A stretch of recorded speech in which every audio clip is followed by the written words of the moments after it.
کہا کہ روزہ رکھ کے منایا کرتے تھے. کوئی اور طریقہ بھی تھا جس سے وہ حضور صلی اللہ علیہ وسلم کے میلاد کو منایا کرتے تھے؟ باقاعدہ ایک محفل ہوتی تھی جس میں نعت خوانی ہوتی تھی. جو اپنی 8 تاریخ کا ذکر ہے نا، تو اس میں 8 تاریخ پر حتمی انہوں نے نہیں فرمایا کہ اچھا، حتمی. اعلیٰ حضرت نے یہ لکھ کر آخر میں فرمایا کہ 12 تاریخ پر اجماع ہے. اچھا جی، پوری تحریر یہ ہے؟ جی، تحریر پوری یہ ہے. یہ موجود ہے فتاوی رضویہ میں؟ فتاوی رضویہ میں موجود ہوگی، بالکل میں انشاءاللہ نکال کے دے دوں گا. ٹھیک ہے. ایک سوال درمیان میں یہ ہے جی کہ حضرت دیکھیں، اعلیٰ حضرت کو بھی چھوڑ دیں، علماء دیوبند کو بھی چھوڑ دیں، ہم سے پہلے جنہوں نے دین سمجھا، صحابہ کرام، تابعین، امام ابو حنیفہ، امام شافعی، امام مالک، بخاری، امام نسائی، امام ترمذی، ان تمام حضرات نے اس بارے میں کیا موقف اختیار کیا؟ اس میں اعلیٰ حضرت کے فتاوی رضویہ میں غالباً میں نے میرے سامنے سے گزری تو اس میں لکھا ہوا تھا کہ 8 ربیع الاول حضور صلی اللہ علیہ وسلم کی ولادت کی تاریخ ہے. تو اگر 8 ہے تو پھر علماء اہل سنت بریلوی 12 ربیع الاول کو کیوں مناتے ہیں؟ اور پھر 8 چونکہ یہ حوالہ رہ گیا تھا تو میں نے کہا یہ حوالہ بھی میں ذرا. جی بالکل، 8 تاریخ ہے، 12 تاریخ ہے، 9 تاریخ ہے، 17 تاریخ ہے، یہ ذکر گزر چکا.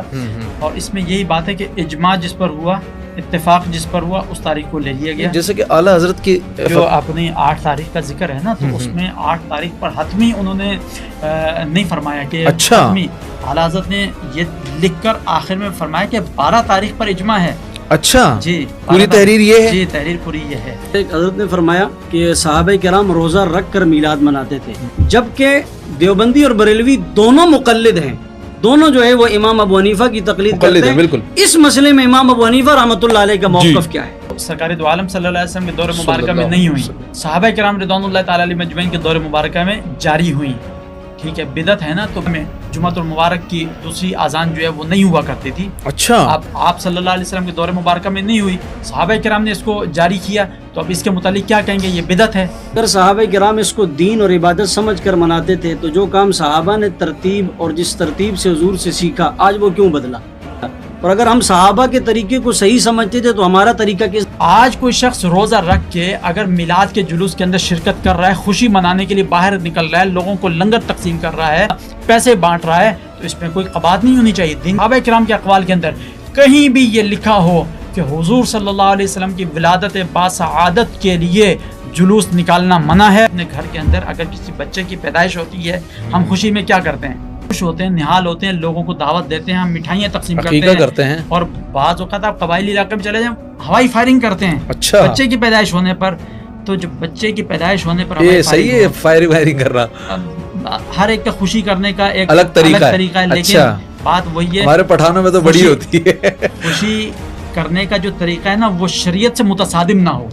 اعلیٰ حضرت بھی فرماتے ہیں نا کہ نثار تیری چہل پہل پر ہزاروں عیدیں ربیع الاول، سوائے ابلیس کے جہاں میں سبھی تو خوشیاں منا رہے ہیں. ہمارا کہنے کا مقصد یہ کہ صحابہ، تابعین، تبع تابعین، اور پھر آ جائیں اہل سنت علماء تک، جہاں سے مسلک بریلوی کی ابتدا ہے، اس دور میں بھی یہ کچھ نہیں تھا جو آج ہم دیکھ رہے ہیں. تو ہمارا سوال یہ ہے کہ جو اکابر اہل سنت ہیں، جو بانی ہیں اس مسلک کے، انہوں نے اس کام کو اتنا ترتیب سے نہیں کیا جتنی ترتیب سے آج کیا جا رہا ہے. اور نہ کرنے والے کو وعیدات سنائی جاتی ہیں کہ جو جلوس میں نہیں گیا، جس نے آج راشن وہ کھانا پینا تقسیم نہیں کیا.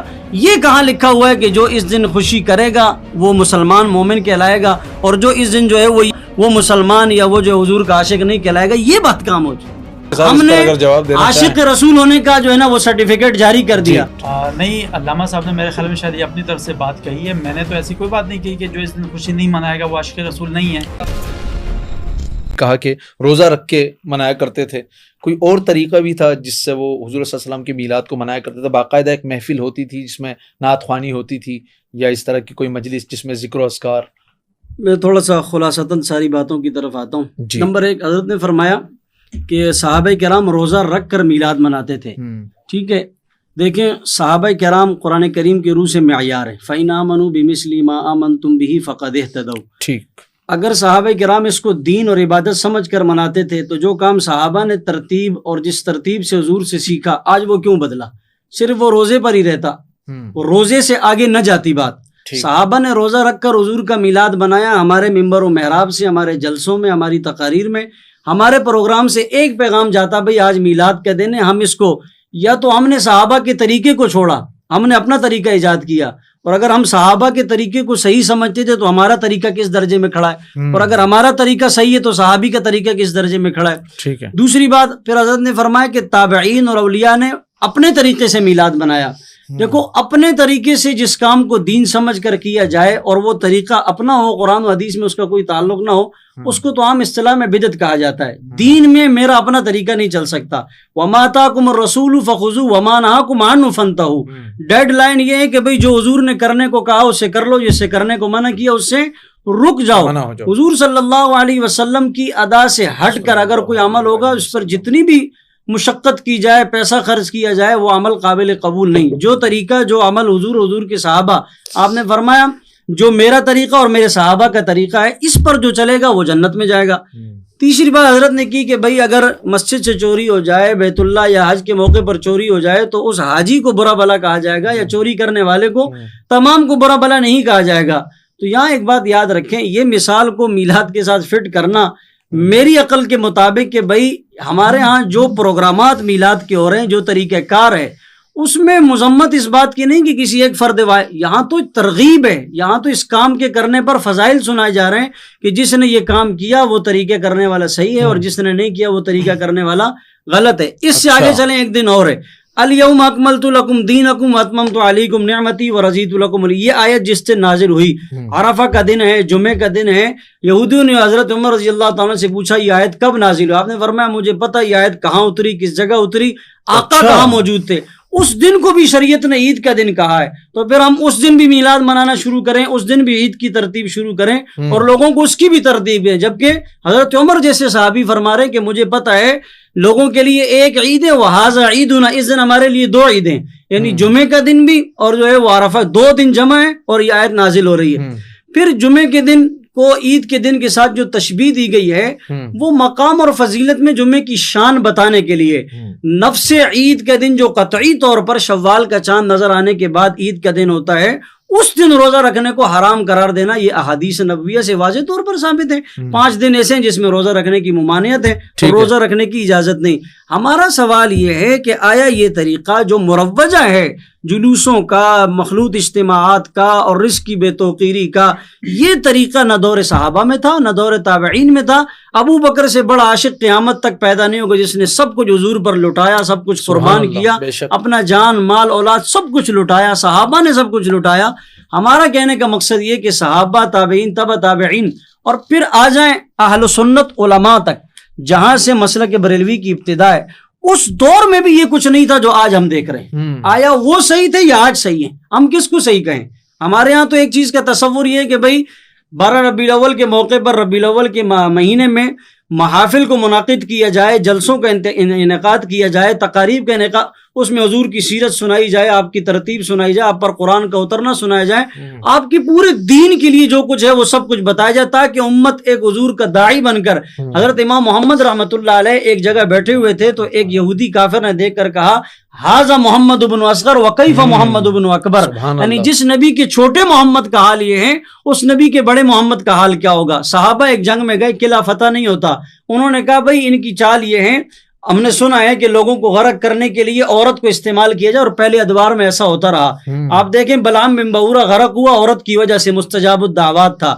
حضرت صالح علیہ السلام کی اونٹنی کو کاٹا گیا، اس کی دم کو عورت کی وجہ سے، انہوں نے نوجوان لڑکیوں کو ننگا کھڑا کر دیا. صحابہ جب قلعے میں داخل ہوئے تو وہ سر جھکا کر گزر گئے. تو عورتوں نے کہا یہ بھی بھلا کوئی مرد ہے؟ ایک بڑی عورت کی عمر کی عورت کہنے لگی اگر یہ مرد نہیں تو روئے زمین پر پھر کوئی اور مرد کہلانے کے قابل نہیں. اور اس نے کہا کہ ان محمد کے ساتھیوں میں اتنا حیا ہے تو خود محمد کتنے باحیا ہوں گے. انہوں نے کہا اشہد ان لا الہ الا اللہ واشہد ان محمد رسول اللہ. تو ہمارا سوال یہ ہے کہ جو اکابر اہل سنت ہیں، جو بانی ہیں اس مسلک کے، انہوں نے اس کام کو اتنا ترتیب سے نہیں کیا جتنی ترتیب سے آج کیا جا رہا ہے. کیا ان کے پاس وسائل نہیں تھے؟ انہوں نے اس کو صحیح نہیں سمجھا، یا آج والوں کو یہ مسئلہ بعد میں سمجھ میں آیا ہے؟ ان باتوں میں ہم اس اپنی ایک رائے پیش کرتے ہیں کہ ان تمام چیزوں سے امت کو سہولت کی طرف لانا چاہیے، اور وہ طریقہ جس کو آپ خود کہہ رہے ہیں صحابہ نے روزہ رکھ کر منایا، ہم روزے کی ترتیب دیں، اس طرف آ جائیں. ٹھیک. علامہ صاحب، غالباً ایک تحریر سامنے سے گزری اس میں اعلیٰ حضرت کے فتاوی رضویہ میں غالباً میرے سامنے سے گزری، تو اس میں لکھا ہوا تھا کہ 8 ربیع الاول حضور صلی اللہ علیہ وسلم کی ولادت کی تاریخ ہے. تو اگر 8 ہے تو پھر علماء اہل سنت بریلوی 12 ربیع الاول کو کیوں مناتے ہیں؟ اور پھر جیسے کہ اللہ مولانا صاحب نے بھی کچھ باتوں کا ذکر کیا، اگر آپ ان باتوں کے بھی جواب ارشاد فرمائیں. جی بالکل، تاریخ کے حوالے سے پہلے تفصیلی گفتگو ہو چکی ہے. 8 چونکہ یہ حوالہ رہ گیا تھا تو میں نے کہا یہ حوالہ بھی میں ذرا. جی بالکل، 8 تاریخ ہے، 12 تاریخ ہے، 9 تاریخ ہے، 17 تاریخ ہے، یہ ذکر گزر چکا. اور اس میں یہی بات ہے کہ اجماع جس پر ہوا، اتفاق جس پر ہوا، اس تاریخ کو لے لیا گیا. جیسے کہ اعلیٰ حضرت کی اپنی رائے سے یہ ثابت ہے کہ 8 ہے، تو پھر ظاہر ہے پوری ایک بنیاد اگر کھڑی ہے. ہاں نہیں، اعلیٰ حضرت کی جو اپنی 8 تاریخ کا ذکر ہے نا، تو اس میں 8 تاریخ پر حتمی انہوں نے نہیں فرمایا کہ حتمی. اعلیٰ حضرت نے یہ لکھ کر آخر میں فرمایا کہ 12 تاریخ پر اجماع ہے. اچھا جی، پوری تحریر یہ ہے. جی تحریر پوری یہ ہے. یہ موجود ہے فتاوی رضویہ میں؟ فتاوی رضویہ میں موجود ہوگی، بالکل میں انشاءاللہ نکال کے دے دوں گا. ٹھیک ہے، ٹھیک ہے. میرا ایک سوال درمیان میں یہ ہے کہ حضرت دیکھیں، اعلیٰ حضرت کو بھی چھوڑ دیں، علماء دیوبند کو بھی چھوڑ دیں، ہم سے پہلے جنہوں نے دین سمجھا، صحابہ کرام، تابعین، امام ابو حنیفہ، امام شافعی، امام مالک، بخاری، امام نسائی، امام ترمذی، ان تمام حضرات نے اس بارے میں کیا موقف اختیار کیا؟ نہ دیوبندیت کی رائے لیتے، نہ بریلویت کی رائے لیتے ان حضرات نے. اور پھر میں نے پہلے بھی عرض کیا کہ ہمارے یہاں ابن حجر رحمۃ اللہ علیہ کا ایک مقام ہے، اور وہ اعلیٰ حضرت سے بھی اور امام ہمارے علماء دیوبند سے بھی پہلے کے آدمی ہیں. اور انہوں نے جو بات سمجھی، کیا ہم باقی احادیث میں، روایات میں ان کی بات کو لے لیتے ہیں؟ جبکہ دیوبندی اور بریلوی دونوں مقلد ہیں، دونوں جو ہے وہ امام ابو حنیفہ کی تقلید کرتے ہیں. بالکل اس مسئلے میں امام ابو حنیفہ رحمۃ اللہ علیہ کا موقف کیا ہے؟ جی اللہ صاحب. جی بالکل، آپ نے جو سوال کیا اس کی طرف آتا ہوں. تاریخ کا تو ہو گیا مسئلہ، ٹھیک ہے.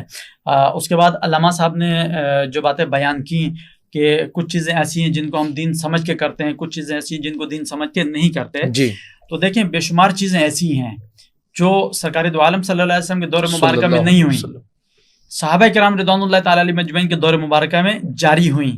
تو اس کے متعلق ہم کیا کہیں گے؟ ٹھیک ہے، بدعت ہے نا، تو بدعت کی 2 قسمیں ہیں، ایک بدعت حسنہ ہے، ایک بدعت سیئہ ہے.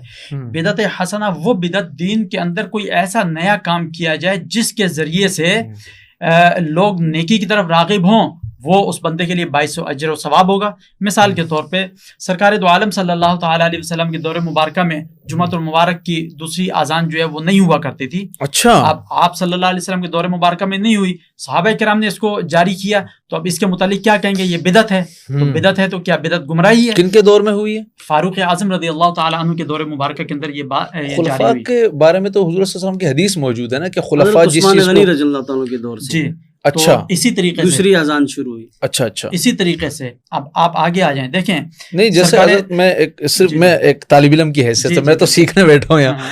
تو جیسے کہ حضور صلی اللہ علیہ وسلم کی حدیث موجود ہے کہ خلفائے راشدین جس چیز کی اقتداء کریں تو وہ چونکہ میری سنت ہوگی، تو اگر وہ کسی چیز کی ابتدا کریں تو اس پر عمل کرنا ایسے ہی ہے جیسے میری سنت پر عمل کرنا. اس کے علاوہ باقی صحابہ کرام ظاہر خلفائے راشدین میں تو نہیں ہے. جی میں اسی طرف آ رہا ہوں. اب یہ بات ہو گئی. اب دیکھیں، آپ صلی اللہ تعالیٰ علیہ وسلم نے طریقہ کار بتا دیا، حج ادا کرنا ہے کیسے ادا کرنا ہے، روزہ رکھنا ہے کس طرح رکھنا ہے، اور دین کے اوپر عمل کرنا ہے کس طرح کرنا ہے.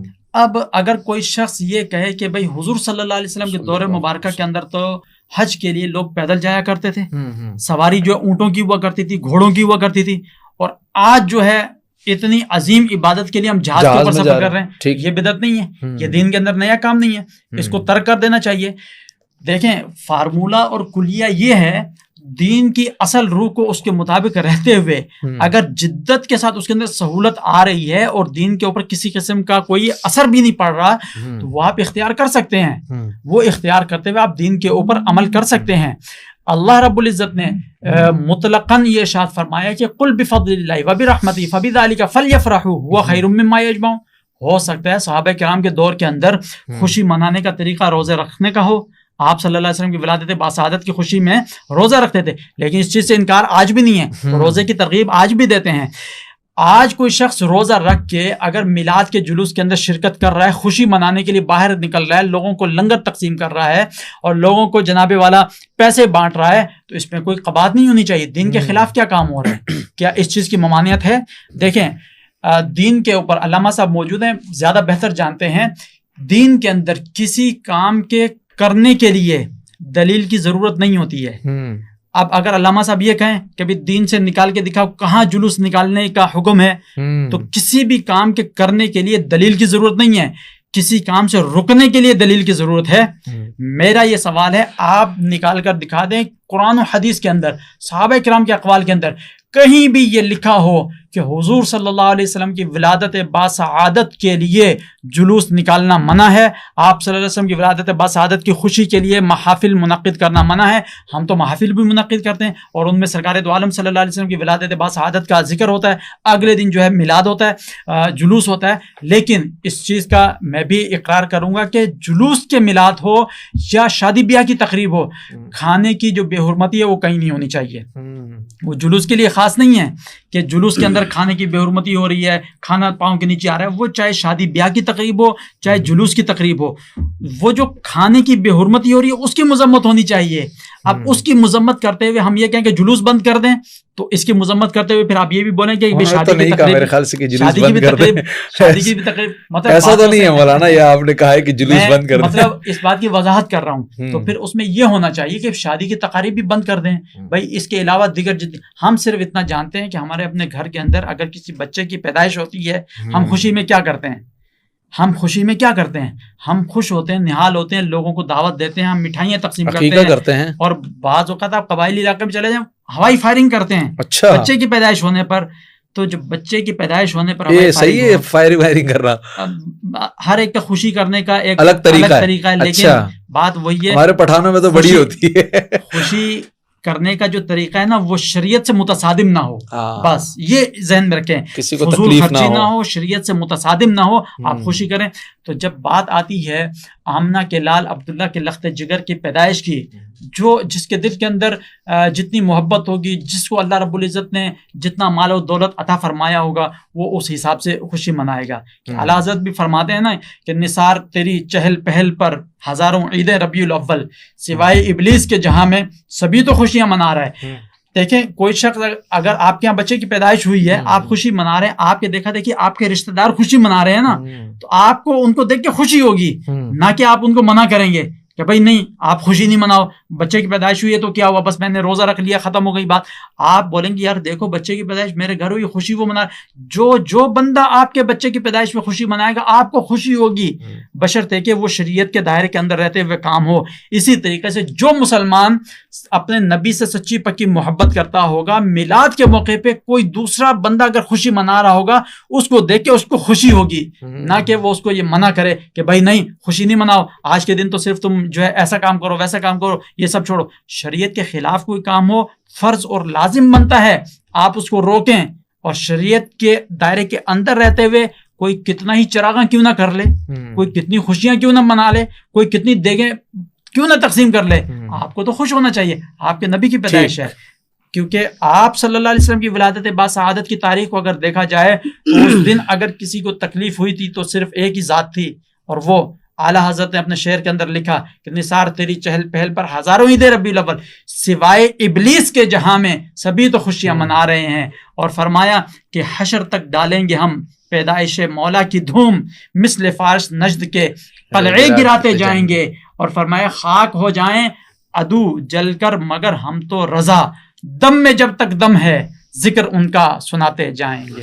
ٹھیک مولانا، منع کہاں ہے آخر میں؟ بس اس کے اگر آپ اختصار کے ساتھ جواب دینا چاہیں۔ دیکھیں یہ ایک تو یہ ہے کہ منع کہاں ہے، اور دوسرا میرا آپ سے سوال ہے کیا علماء دیوبند کیا منع کرتے ہیں ولادت مطلب میلاد منانے کو؟ میں بات تھوڑی سی خلاصے کے طور پر تفصیل سے عرض کرتا ہوں۔ نمبر ایک، حضرت عثمان غنی رضی اللہ تعالیٰ عنہ کے دوسری اذان کے مشروع ہونے کو میلاد کی مناسبت سے اور اس مروجہ جلوس کے لیے اس سے استدلال کرنا حضرت عثمان غنی کے فیصلے پر حضرت علی رضی اللہ تعالیٰ عنہ اور باقی عظیم بڑے بڑے حضرت امیر معاویہ، حضرت عبداللہ ابن زبیر، عبداللہ ابن عمر اور پھر حضرت عائشہ جیسی شخصیت یہ خود موجود تھی، اور اس پر جو ہے وہ اتفاق رائے ہوا، اور صحابہ کرام کا اور خلفائے راشدین کا فیصلہ اللہ کے نبی نے خود فرمایا علیکم بسنتی وسنت الخلفاء الراشدین المہدیین۔ سوال یہ کہ حضرت عثمان غنی نے 12 ربیع الاول کو کیا کیا، انہی سے ہم استدلال کر لیتے ہیں۔ حضرت عثمان غنی رضی اللہ تعالیٰ سے ہی ہم پوچھ لیتے ہیں. پھر یہ بات بنانا کہ جس چیز سے منع نہیں ہے, کہاں لکھا ہوا ہے کہ زور کی نماز آپ 5 رکعتیں نہ پڑھیں؟ کسی حدیث میں اس کا تذکرہ نہیں ہے کہ زور کی نماز آپ 5 رکعتیں نہ پڑھیں. کسی حدیث میں نہیں ہے کہ آپ جو فجر کی رکعتیں جو ہے وہ 4 نہ پڑھیں فرض کی. کسی حدیث میں نہیں ہے کہ آپ جو وتر 8 نہ پڑھیں. اگر ہم اسی چیز کو معیار بناتے جائیں گے کہ بھئی کہیں منع نہیں ہے تو اس کام کی اجازت ہے. حج پر جانا, اس دور میں لوگ پیدل جاتے تھے, آج لوگ جہاز پر جاتے ہیں. جہاز میں بیٹھنے کو کوئی یہ نہیں سمجھتا کہ یہ جہاز میں بیٹھنا میرا دین ہے. جہاز ایک ذریعہ ہے, سبب ہے, رستہ ہے. کل کو کوئی یہ کہے گا کہ اسپیکر میں جو ہے وہ بات کرنا دین ہے اور دین نہیں ہے, اور اسپیکر میں بات کرنا, حضور نے تو بغیر اسپیکر کے نماز پڑھائی. آج اسپیکر کے ساتھ مساجد میں نماز کیوں پڑھائی جا رہی ہے؟ حضور کے دور میں جو ہے وہ مسجد نبوی میں اسپیکر نہیں تھے, لاؤڈ نہیں تھا. آج وہاں پر بھی موجود ہے, آج تمام مساجد میں موجود ہے. یعنی وہ کام جو آقا نے نہیں کیا وہ ہم کر رہے ہیں, اور اس کو دنیاوی, حضور نے تو پیناڈال گولی نہیں کھائی. لوگ کہتے ہیں جو کام نہیں کیا اس کو ہم کر سکتے ہیں, اور جو جس سے منع نہیں کیا, حضرت موسیٰ علیہ السلام نے تو جو پتہ کھایا ٹھیک ہو گئے, آج لوگ دوسری. یعنی یہ بے تکی سی ایک دلیل ہے کہ جس کام سے منع نہیں ہے. کیوں منع نہیں ہے؟ منع قرآن کریم نے واضح طور پر کر دیا, وما آتاکم الرسول فخذوہ وما نہاکم عنہ. یعنی روک دیا گیا کہ یہ ڈیڈ لائن ہے, اس سے آگے نہیں جانا. مطلب خلاصہ ساری بات کا یہ ہے کہ جو مروجہ طریقہ ہے, ہم اس کو کہتے ہیں کہ یہ جتنا بھی مروجہ طریقہ ہے اس کی ترغیب ہے, اور باقاعدہ اس کو دین سمجھا جاتا ہے, اس پر فضائل سنائے جاتے ہیں, اور نہ کرنے والے کو وعیدات سنائی جاتی ہیں کہ جو جلوس میں نہیں گیا, جس نے آج راشن وہ کھانا پینا تقسیم نہیں کیا. یہ کہاں لکھا ہوا ہے کہ جو اس دن خوشی کرے گا وہ مسلمان مومن کہلائے گا, اور جو اس دن جو ہے وہ یہ مروجہ کام نہیں کرے گا وہ مسلمان یا وہ جو حضور کا عاشق نہیں کہلائے گا؟ یہ بات کام ہو چکی. یعنی یہ مروجہ طریقے پر ہم نے عاشق رسول ہونے کا جو ہے نا وہ سرٹیفکیٹ جاری کر دیا, اور جو اس مروجہ طریقے سے نکل گیا وہ عاشق رسول نہیں. نہیں, علامہ صاحب نے میرے خیال میں شاید یہ اپنی طرف سے بات کہی ہے. میں نے تو ایسی کوئی بات نہیں کہی کہ جو اس دن خوشی نہیں منائے گا وہ عاشق رسول نہیں ہے. میں تو یہ کہہ رہا ہوں جو خوشی منا رہا ہے اس کو روکنے والا وہ کس لائن میں کھڑا ہے؟ جو خوشی منا رہا ہے, خوشی سے نہیں روکا جا رہا ہے, مروجہ طریقے پر جو کام صحابہ کرام اور اسلاف امت معذرت کے ساتھ جو علماء اہل سنت نے بھی نہیں کیے. میں یہ پہلے بھی عرض کر چکا ہوں, اگر علماء اہل سنت نے کیا ہوتا تو ہم بھی اس کو بھی بات کو لے لیتے. اسی چیز کو لے لیں, حضرت کی بات کو لے لیں کہ جو صحابہ کرام نے نہیں کیا, تو آج کے دور کے اندر خوشی منانے کے طریقے آپ مجھے بتا دیں. آج کے دور کے اندر اگر ہمارے گھر میں بچہ پیدا ہو تو ہم کیسے خوشی مناتے ہیں؟ ہم کیا مٹھائیاں تقسیم نہیں کرتے؟ ہم کیا لنگر تقسیم نہیں کرتے؟ ہم کیا گھروں میں مہمانوں کو نہیں بلاتے؟ ہم کیا خوشیاں نہیں مناتے؟ تو مروجہ طریقے کو دیکھا جائے گا. اب یہ بات کہ یہ دین سمجھ کے کرنا یا دین سمجھ, یہ ایک مطلب آئیں بائیں شائیں کرنے والی بات ہے. اصل بات یہ دیکھا جائے, دیکھیں فارمولہ جو عالم دین ہے نا, علامہ صاحب بیٹھے ہیں یہ عالم دین ہے, یہ اس بات کو سمجھتے ہیں کہ دین کے اندر کسی کام کو کرنے کے لیے دلیل کی ضرورت نہیں ہے, کسی کام سے رکنے کے لیے دلیل کی ضرورت ہے. اچھا, آپ اگر کوئی کام کر رہے ہیں, مثال کے طور پہ مجھے یہ پانی پینا ہے, اب میں سوال کروں کہ دین کے اندر کہاں لکھا ہے کہ پانی پینا جائز ہے؟ آپ کہیں گے دین کے اندر پانی پینا جائز ہے. اگر ممانعت ہوگی تو قرآن کے اندر یا حدیث کے اندر ہوگی کہ پانی پینا ناجائز. مثال کے طور پہ شراب ہے, شراب کے متعلق حکم ہے کہ شراب حرام ہے, انما الخمر والمیسر والانصاب رجس من عمل الشیطان. تو شراب حرام, کوئی بھی ناجائز کام ہوگا دین کے اندر اس کی ممانعت ہوگی. جائز کام کے متعلق حکم نہیں ہے کہ بھئی یہ کام کرو, یہ کام کرو, یہ کام کرو, ایسا نہیں ہے. بلکہ دین کے اندر یہ ہے کہ یہ نہیں کرنا, یہ نہیں کرنا, یہ نہیں کرنا, باقی سب کر سکتے ہیں آپ, باقی سب کر سکتے ہیں.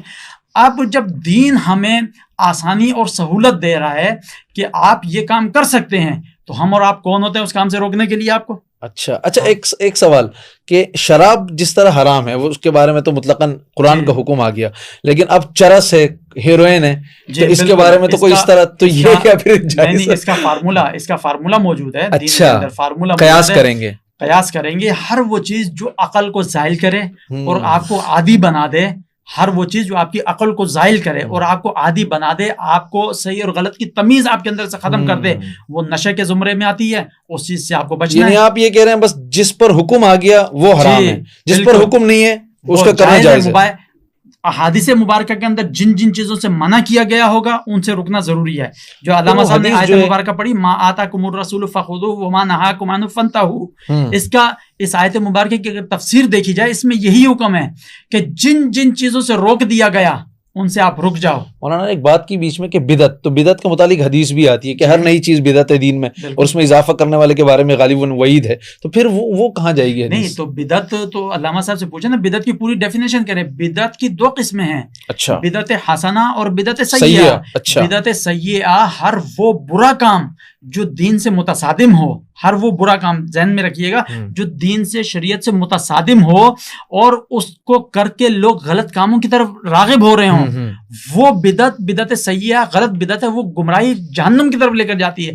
لیکن ہر وہ بدعت جو بدعت حسنہ ہے، اچھا کام دین کے اندر، وہ آپ کریں، وہ آپ کو جنت کی طرف لے کر جائے گی. اور بدعت حسنہ کی بے شمار قسمیں ہیں. اس کے اندر مثال علامہ صاحب نے خود بیان کی. مثال کے طور پہ آج کل جو ہے وہ یہ مائک جو ہے ایجاد ہو گیا. اب مائک سہولت والی چیز ہے. اب اس کے ذریعے سے ہم آزان دیتے ہیں، آزان جو ہے کافی لوگوں تک پہنچ جاتی ہے آزان کی آواز. تو وہ جن لوگوں کی سماعت تک آواز ٹکرا رہی ہے، تو اس کا اجر و ثواب جس نے یہ سوچ کر اگر بنایا ہوگا مائک کہ اس سے دین کا کام اچھا ہو، ان کو اجر و ثواب ملے گا. بدعت حسنہ ہے یہ. آخری میں 2 منٹ ہے مولانا، آپ اس پر اپنا موقف دینا چاہیں تو. کس حوالے سے؟ مولانا نے جو بات کی کہ بدعت جو ہے ہر وہ چیز بدعت سیئہ اور حسنہ. دیکھیں حضرت نے ایک بات کی کہ دین میں کسی کام کے کرنے کے لیے دلیل کی ضرورت نہیں ہے، بلکہ دین میں کسی کام کے رکنے کے لیے ممانعت کے لیے. اللہ کے رسول صلی اللہ علیہ وسلم نے فرمایا الحلال بین والحرام بین وما بینہما مشتبہات. اور رسول اللہ صلی اللہ علیہ وسلم پر جب قرآن کریم اترا سب چیزیں مکمل ہو گئی. مسلمان ایک دائرہ کار کے پابند کرنے کے لیے بھی اور رکنے کے لیے بھی.